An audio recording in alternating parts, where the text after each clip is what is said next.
I have 11-year-old Marvellous, who regularly attends Newbury with us, who came out of training from Warren Greattricks 18 months ago now, and we're very lucky to have him. He is a great horse for us to use for education, as well as taking to Newbury and meeting the racegoers there. The minute the gates open, obviously whichever horse we have there representing us and supporting Newbury, the racegoers come straight in and meet and greet before they go off and have their drinks. And we have a new addition, Gladys Bliss, who we are hoping to partner up with Marvellous and bring over to Newbury to again meet the racegoers and enjoy the race days. I think it is really important for everybody involved that the racegoers get the chance to actually interact with a horse, get up close and meet and greet when they're there, you know. Greatwood uses ex-racehorses with the education programmes for children with special needs that are out of mainstream education.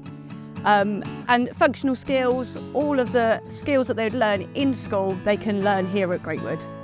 You've got to remember there is a whole list of jobs that they can go and do. From, as we use them here for education programmes, they can go and hack, they can go and be competition horses. There is a huge field now for them to go off into. We're very lucky that the ROR are there to support the retraining of racehorses after their racing days are finished.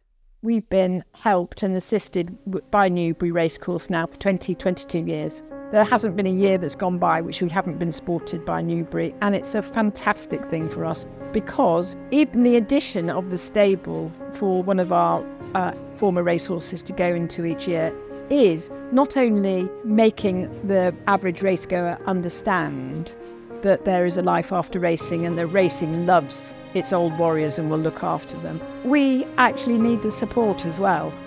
So the more that Greatwood is exposed to the public, the better support we can get from the racing public. But also it gives us an opportunity to be able to raise money and actually get more funds, really. It's an amazing thing that Newbury have done, and I'm really grateful for it. It's just incredible, really.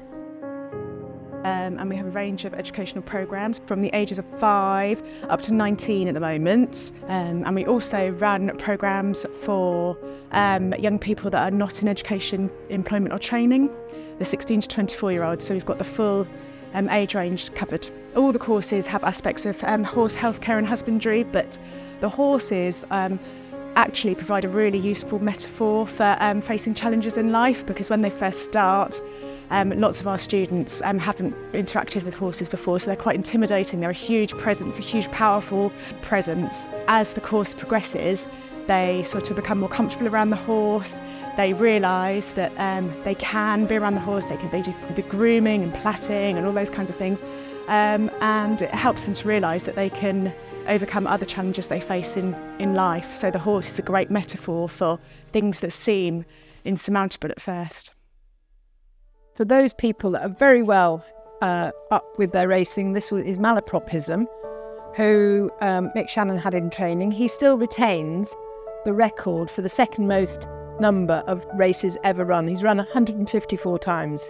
He's got absolutely no teeth at all, but he earns his living here because I always think that horses should have a career. His career is actually helping educate the children and young people. So we've been doing our educational programmes now. We were the first people to ever do it, certainly Europe, using former racehorses for academic programmes, which gives them another career in racing, which is why we've been backed by retraining of racehorses all the way along since we started, because they saw the opportunity, and now there are lots and lots of places that do it. I can't bear to see racehorses shivering out underneath a hedge in the winter. I can't bear it.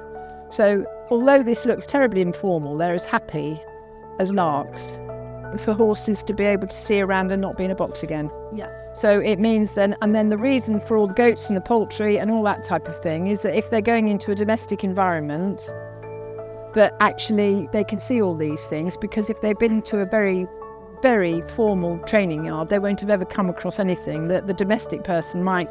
So they can go out there for another buck and a kick and a play, as you actually saw Fred and Louis do earlier on. So they all have some freedom. Obviously we use the school for when we're retraining, but all the way through here, and it goes all the way, surrounds around. So we've got 105 acres all the way around here, And I, in the same way as I treat the horses like here, so they're not on their own, the horses will go out in herds. So I can maybe have 25, 30 horses all out together, which is fabulous for them.